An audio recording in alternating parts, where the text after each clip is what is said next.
Good morning. Welcome to the Unitarian Universalist Fellowship of the Emerald Coast. I'm Amanda Pyburn, a member here and your service leader this Earth Day weekend. Our fellowship is a religious community united by UU principles and committed to service, spiritual growth, and caring fellowship. We feel each of us is on our own spiritual journey, and we cherish the freedom to find wisdom from all sources as we find our own path. We welcome you to share in that journey. If you're visiting for the first time, you can learn more about us on our website. You can watch old services on our YouTube channel. And if you fill out a visitor card by the front door, we'll be able to contact you with information about upcoming events. Announcements are in your order of service. I want to especially draw your attention to next week. The congregational meeting is instead of second hour, and I hear there's a maypole getting set up, so that sounds like it's going to be a lot of fun. You'll want to be here. Also on May 14th, where it says 100 years of flower communion, we are doing a flower communion, but we're also celebrating Mother's Day. We've got a panel of people speaking on lessons from our mothers, so it's not quite what it says here. After the service, please stay for conversation, refreshments, and second hour small discussions groups. Today we have the Buddhistarians here in the sanctuary, Extra Extra, which is current events in the library, and choir rehearsal in the Harmony Room. So I hope you'll find something of interest. Everyone is welcome to come. And now the prelude prepares us for the service.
That interdependence moves us to a sense of awe and invites us to care for the life that moves among us. Today, as a community of all generations, the kids will be staying in the service today, we celebrate our place in this earthly home, with its skies and seas and its blue-green hills. We begin this hour by lighting our chalice, the symbol of Unitarian Universalism. Claire.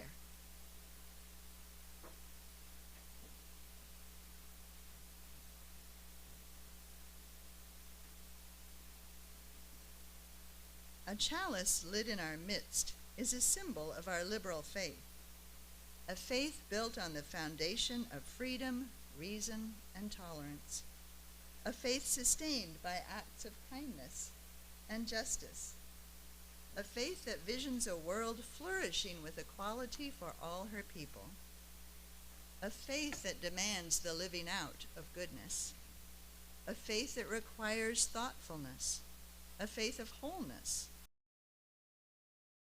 is a symbol of the spark of all this within each of us.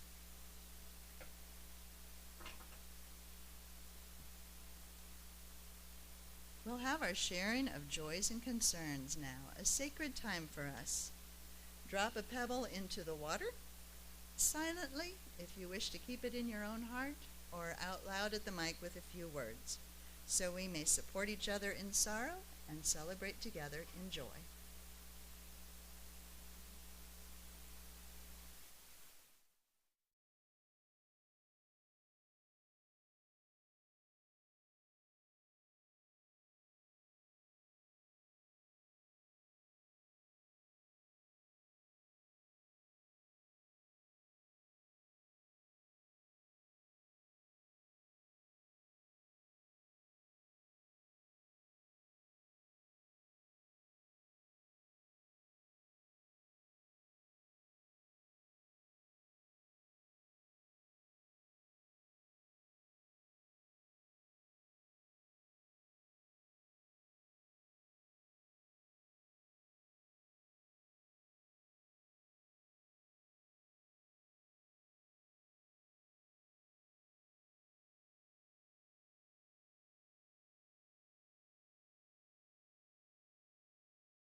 U.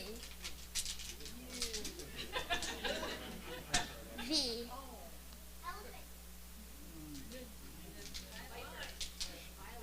Violets. Ooh, I like W.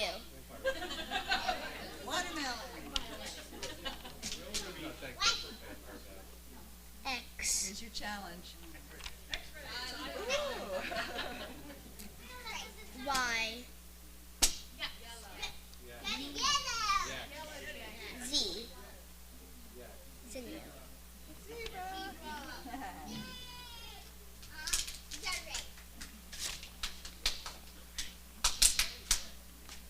Oh, View. We did it. Remember and give thanks for all these living things and others, remembering that we are not the only ones on this planet. In that spirit, please stand as you are able to sing our first hymn, Blue Boat Home, number 1061, the Teal Hymnal. 1064.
Blue Boat Home with wonder and awe.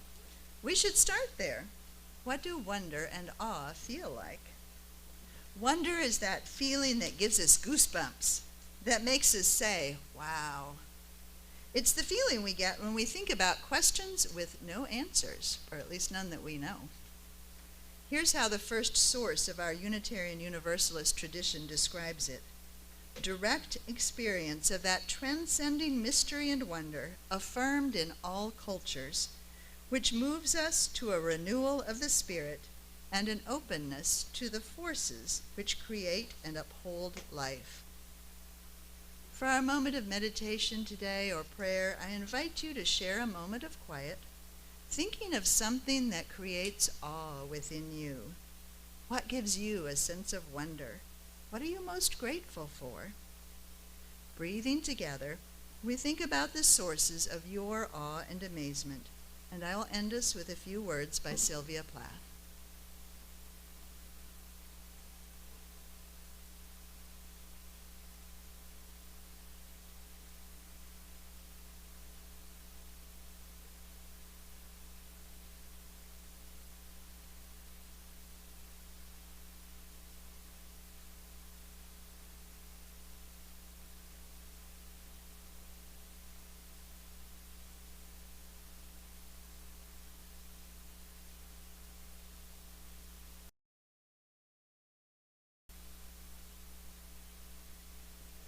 I felt my lungs inflate with the onrush of scenery. Air to do, so get ready.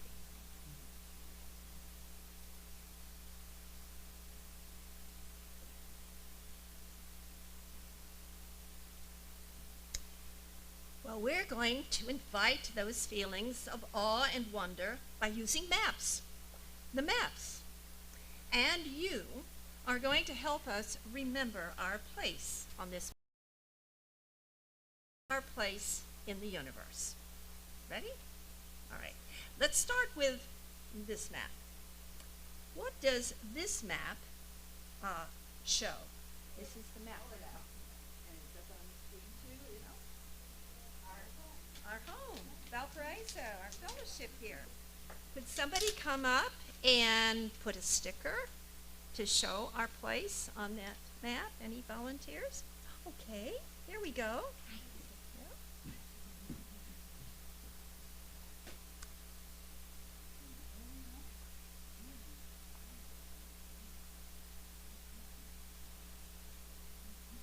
Great. All right. Now this map shows us what we would see if we were above our town, kind of like a giant bird looking down, or if we were a satellite camera. This is what we would see that's in the sky. Now, what would our corner of Earth look like if we went up higher to get a bigger view, right? So let's look at this. Can somebody tell me what this is? Yes. Our state and the United States. Yes, you may say. Yes, that's Florida, all right? I think we're doing it pretty well here.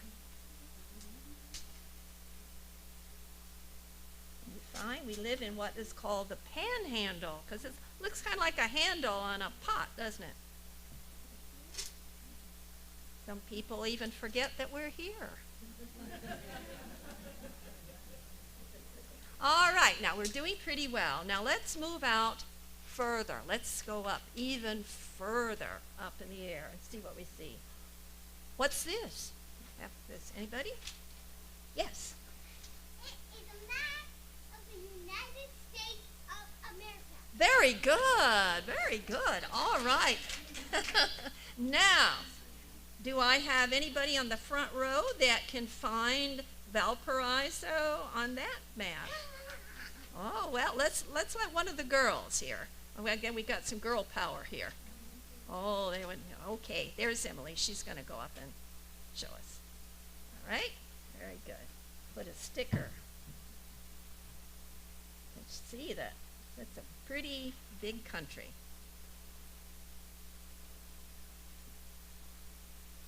What up? All right. Good job. All right. Now, we're looking a little smaller, aren't we? But then when we looked at that first map of the town. Now, so far, these maps have shown the land of our own country. But there's a much bigger world out there than just us, right?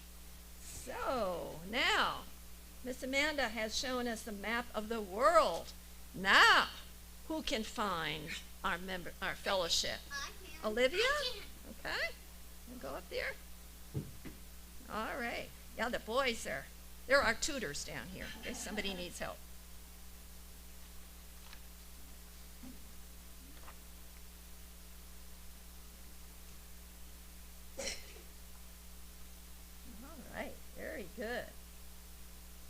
getting smaller and smaller.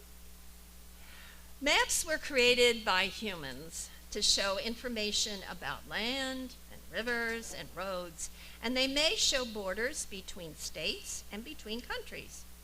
But these borders are also human inventions. So far, all of the maps that we've seen today have shown our city, the state, our country, and the world with those artificial boundaries.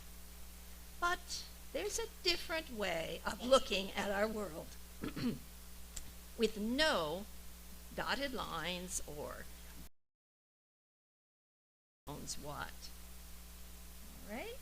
And here it is. What about this view that's different from all the other things that we've seen so far? Anybody? Any adults want to join in? You're kind of taking the easy back there. What do you look at? Yeah, okay. Yeah, we're seeing more things and, it's way up there, okay? And how do you feel when you look at this map as opposed to maybe showed our little town? Do you have any reactions? Yeah? You feel tiny. Uh-huh. Anybody else? No? Yeah, that was one of my first impressions.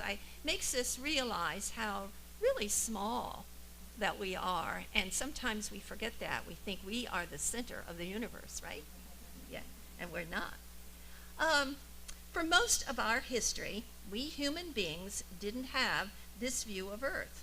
And even though we've been looking up at the stars for hundreds of thousands of years, we had to imagine what Earth looked like. Nobody knew exactly what our planet looked like until 1966, when the U.S. Lunar Orbiter 1 caught its first small peek of our planet. 6 years later, in 1972, the crew of Apollo 17 took the most well-known picture of the Earth, a photograph called The Blue Marble by the astronauts. Even though 1972 sounds like a long time ago, it's not. Just to show you how new it is, please raise your hand if you were born before 1972 when this picture was taken. All right, yes. Certainly, the front row is a little different. This is how this view of our planet is, okay? And that 1972 trip was the last time any humans visited the moon. Now, let's keep this image of Earth in mind as we sing our next hymn, For the Earth Forever Turning. Please stand as you are able.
hymn is an ode to our blue-green hills of Earth.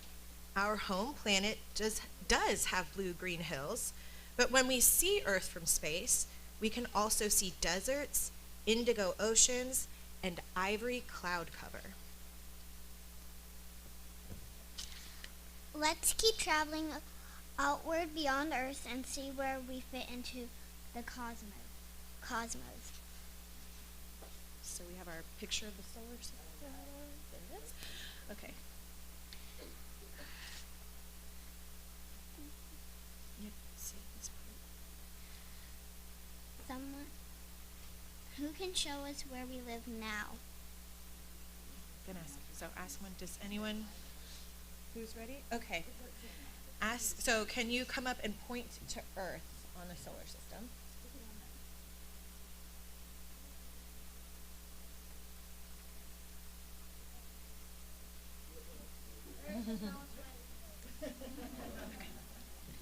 There's no way to find our country, much less our city, in this poster of the solar system, but we're still a part of it. We're in that picture whether we can see it ourselves or not.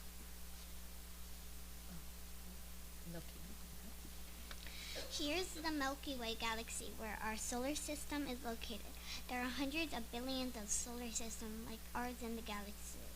Some people feel very small when they see the Milky Way galaxy and realize our tiny place in it. Some people feel tingly inside or goosebumpy on the outside. That's why it was important for us to try to see Earth from outer space, and our next book story is about an astronomer who knew that.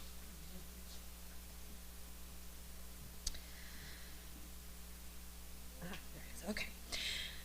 NASA designed the spacecraft that traveled into space. In the 1970s, NASA asked a scientist named Carl Sagan to help. One of these spacecrafts was called Voyager 1. Voyager was designed to go very, very far into outer space. Way past the moon. A trip so long that it would take many, many years. That's one reason that there were no people on board. In fact, Voyager is still on its trip 45 years later. It's farther from Earth than any other human-made object. Before it left our solar system, Voyager gave us a present, thanks to Carl Sagan. He decided it was very important for us on Earth to see our planet from far away. Carl told NASA that they should program Voyager's cameras to take a picture of our planet from the edge of our solar system. The photo of Earth we just saw was taken from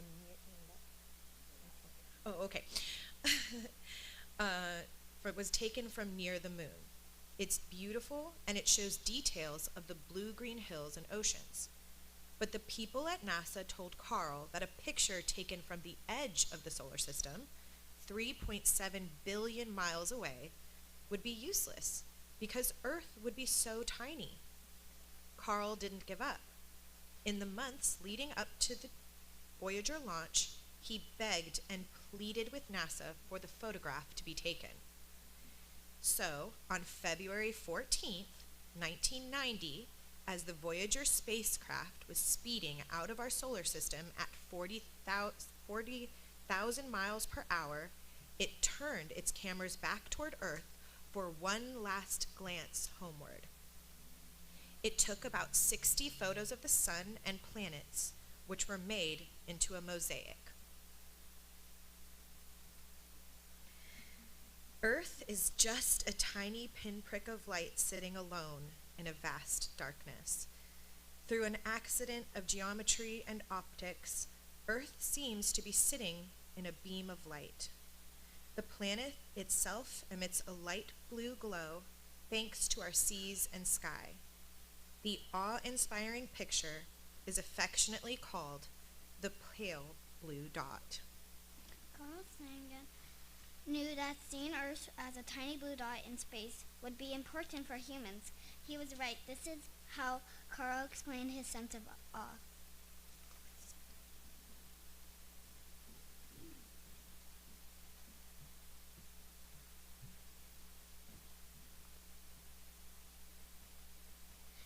sake and said, "Look at that dot. That's here. That's home. That's us.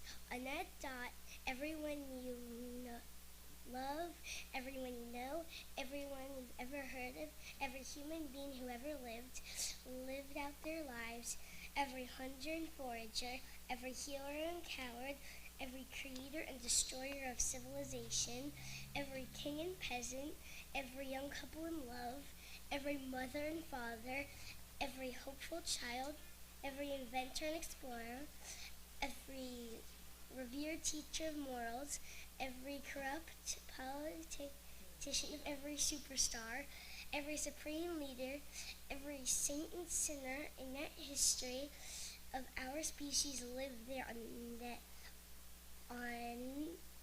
the mote of dust suspended in the sunbeam.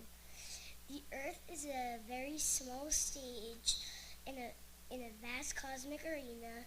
Our planet is a lovely speck in a great enveloping cosmic dark. In our obscurity, in all the vastness, there is no hint that will help us come from elsewhere to save us from ourselves. It is up to us. For me, it underscores our responsibility, our profound responsibility to deal more kindly with one another and to preserve and cherish the pale blue dot, the only home we have ever known.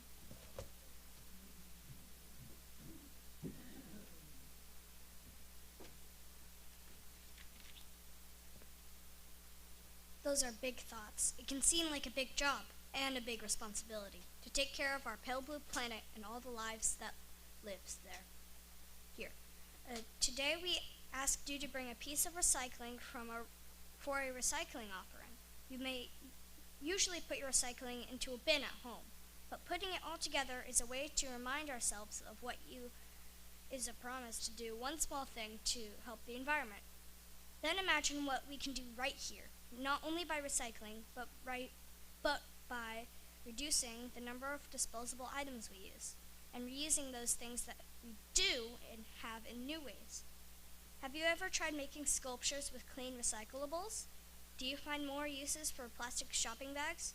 Have you turned an old cardboard box into a house or spaceship or a race car? It's not hard to do. May we help each other remember our promises to the earth.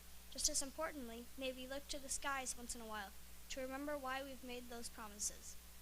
We make a difference by coming together, one by one, and putting our strength together. That's true in taking care of the earth, and it's also true in caring for our congregation and its programs in our larger community.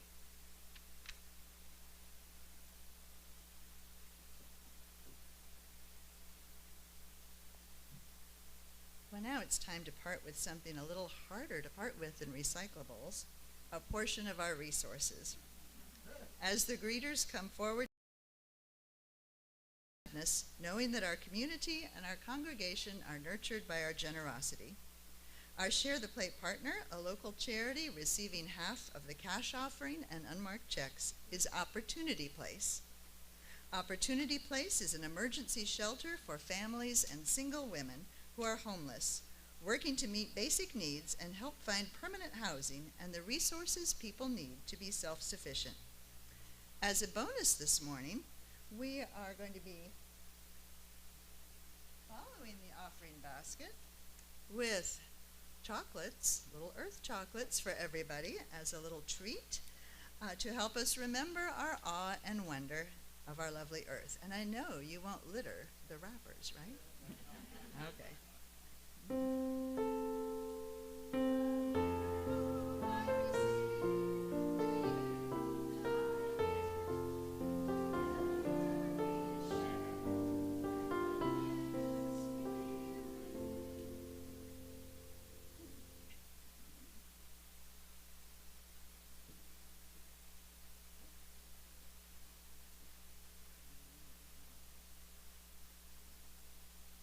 Is the video at that?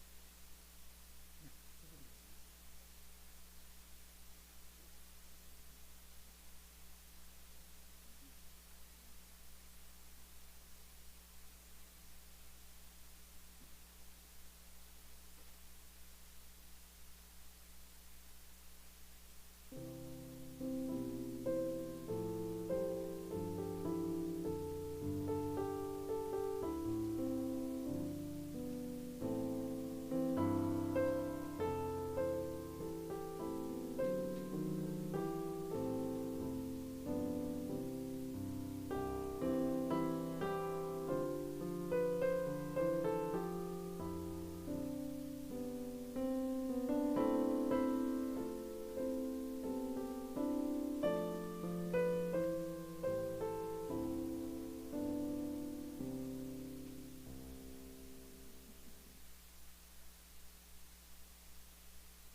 get home if you want to see that video that's in your order of service. It is very cool. It's, Voyager 1 had the golden record that went on it with lots and lots of different languages going out into the cosmos. And if you just Google the Symphony of Science, there's all kinds of really cool things there. So try it at home. And thanks to Cecile. As we prepare to end our service, it's time for everyone to be involved again. We are going to create at the same time, so our voices blend to create a patchwork of thanks for all these gifts. And then we'll end with a chime as well. So take a minute to think all those things that fill you with wonder and awe, and when you hear the chime, we're going to all say them until you hear the chime again. Ready? Ooh, mountains, beaches,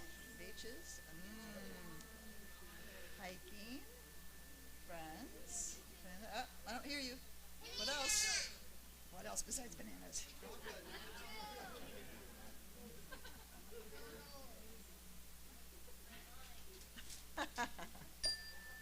Not bad. We give thanks to the mystery and miracle of our connection to life and to one another. Please stand as you're able. We get a third hymn today because I like to sing. We're singing with care and promise, This Is My Song, which is number 159 in the regular older hymnal. 159, This Is My Song.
Jane Goodall. You cannot get through a single day without having an impact on the world around you. What you do makes a difference. What kind of difference you want to make.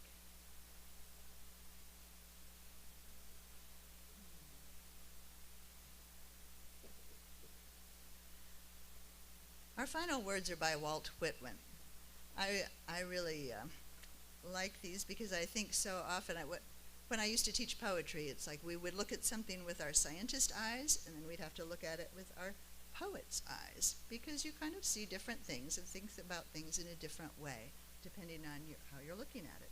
So this is what Walt Whitman said in Leaves of Grass. When I heard the learned astronomer, when the proofs, the figures were ranged in columns before me, when I was shown the charts and the diagrams to add, divide, and measure them, when I, sitting, heard the astronomer where he lectured with much applause in the lecture room, how soon, unaccountable, I became tired, and sick, till rising and gliding out, I wandered off by myself in the mystical moist night air, and from time to time looked up in perfect silence at the stars. Please remain seated for the postlude.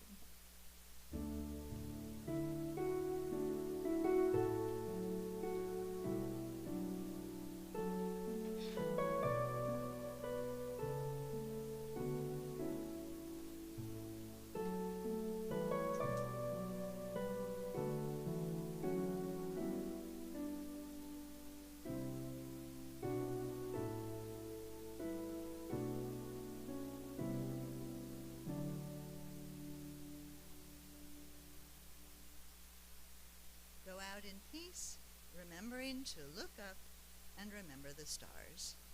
I want to especially thank all of our wonderful readers today. They did a great job. Let's give them a hand. I know they practiced. And thank you to everyone for participating. Join us for snacks and second hour activities.